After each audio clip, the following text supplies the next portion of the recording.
কে ভেবেছিল আপনি ভেবেছেন যে শ্রীলঙ্কাকে 170 রানের টার্গেট দিবে আফগানিস্তান ক্রিকেট টিম এবং শ্রীলঙ্কা ওটা শেষ করে জিতবে এবং বাংলাদেশও সুপার ফোরে যাবে? আপনি ভেবেছেন? আমি ভাবি নাই ভাই। কৃতজ্ঞতা বলে আসলে শেষ করা যাবে না কুশাল মেন্ডিসের প্রতি। Kusal Mendis, oh my God, he played really good cricket এবং সে আসলে বাংলাদেশের জন্য খেলেছে। এই ইনিংসটা সে যদি না খেলতো তাহলে বাংলাদেশ সুপার ফোরে যাইতো না, বা শ্রীলঙ্কা উইন হইতো না, বাংলাদেশও সুপার ফোরে যাইতো না। এবং নুয়ান থুসারা বোলিং ইউনিটে শ্রীলঙ্কার হয়ে যে পারফরমেন্স করেছে, 4টে উইকেট, ভাই ওইটা ছিল টার্নিং পয়েন্ট। বাট লাস্টের দিকে এসে যখন আবার মোহাম্মদ নাবি 1 ওভারে 5টা 6 মেরে দিয়েছিল, তখন ভাই আমি আশা করি না যে এই ম্যাচটা আর যে শ্রীলঙ্কা জিতবে, আমরাও সুপার ফোরে যাব। বাট এরপরে কুশাল মেন্ডিস এসে বা যেরকম পারফরমেন্সটা করেছে শ্রীলঙ্কার হয়ে ব্যাটিং ইউনিটে, ভাই আনবিলিভেবল। এবং কি আরেকটা কথা না বললেই নয় ভাই, যেটা সত্য কথা, আপনি মানেন আর না মানেন, শ্রীলঙ্কা ক্রিকেট টিম যখন জেনেছিল যে তাদের 101 রান নেওয়ার পরে তারা কোয়ালিফাইড করবে, বুঝতে পেরেছেন? এই জিনিসটা কিন্তু আমার মনে হয় যে একটু হলেও তাদের প্রেশার কমে দিয়েছিল, বা শ্রীলঙ্কান ক্রিকেট প্লেয়ারদেরকে বা টিমমেটদের যখন তারা 101 রান নিয়ে ফেলছিল, তাদের আসলে আর কোনো মাথার মধ্যে ওরকম প্রেশার ছিল না যে আমরা এই ম্যাচটা জিততে হবে যেভাবে হোক, যদি আমরা না জিতি তাহলে কোয়ালিফাইড করবে না। বাট 101 রান নেওয়ার পরে তারা ঠান্ডা মাথায় সুন্দরভাবে শেষ করেছিল এবং 101 রান নেওয়ার পরে যে রানগুলো করেছিল, দ্য রিয়েলিটি ইজ, বাস্তবতা হলো বাংলাদেশের জন্যই করেছে বা বাংলাদেশের জন্য আসলে খেলেছে, ওইরকমটাই লেগেছে।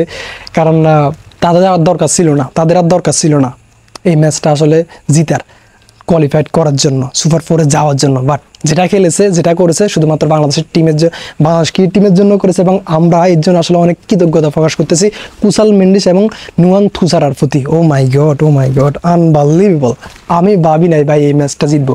মোহাম্মদ নাবি যে খেলাটা খেলে দিয়েছিল লাস্ট দিকে, এবং ভাই আপনি মানান না মানান, দ্য রিয়েলিটি ইজ, বাস্তবতা হলো এই ফিজে 170 রান চেস করাটা খুবই ডিফিকাল্ট। এবং আফগানিস্তানের মতো ক্রিকেট টিমের এগেনস্টে তাদের বোলিং ইউনিট আপনি দেখেন, রাশিদ খান, নূর আহমদ, ফাজল হক ফারুকি, মোহাম্মদ নাবি, ওমর জাই, এদের এগেনস্টে আপনি 170 রান নেবেন এবং ও মাই গড, এটা আসলে খুবই, আমি মনে করি যে দুর্দান্ত একটা চেস ছিল। এবং এর কারণে আমি আসলে পারফরমেন্স বিবেচনা করে বলতেছি যে Sri Lanka cricket team is right now এশিয়ার মধ্যে সেরা ক্রিকেট টিম, তাদের পারফরমেন্সের কারণে। একটা জিনিস আপনি দেখেন, তারা যখন টুর্নামেন্ট শুরু হয় তাদেরকে সবাই বলে যে তারা আনফেভারিট। ফেভারিট কাদেরকে বলে? যেমন আফগানিস্তান ক্রিকেট টিমকে।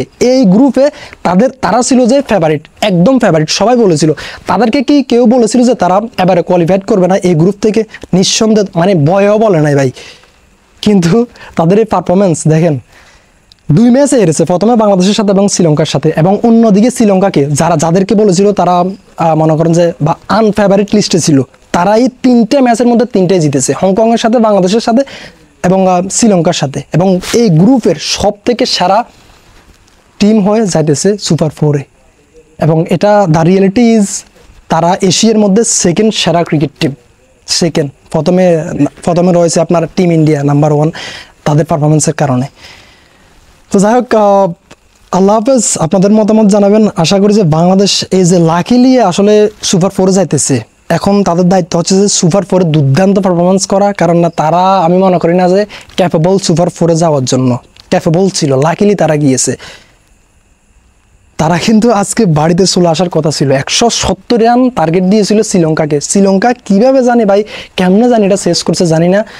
তবে যতটা বল আসলে যাচ্ছিল, যতটা ওভার যাচ্ছিল, রান হচ্ছিল, মনে হচ্ছিল যে ম্যাচটা জিতে যাবে। বাট ওই এক্সপেকটেশনটা ছিল না যে বাংলাদেশ সুপার ফোরে যাবে এবং শ্রীলঙ্কা যে কোনোভাবে আসলে ম্যাচটা জিতবে।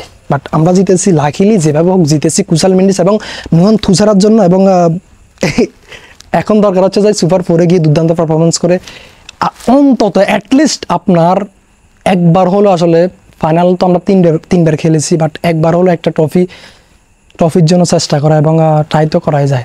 কি মনে করেন? আল্লাহ হাফেজ, থ্যাংক ইউ ভেরি মাচ। দেখা হবে আপনাদের সাথে পরবর্তী ভিডিওতে।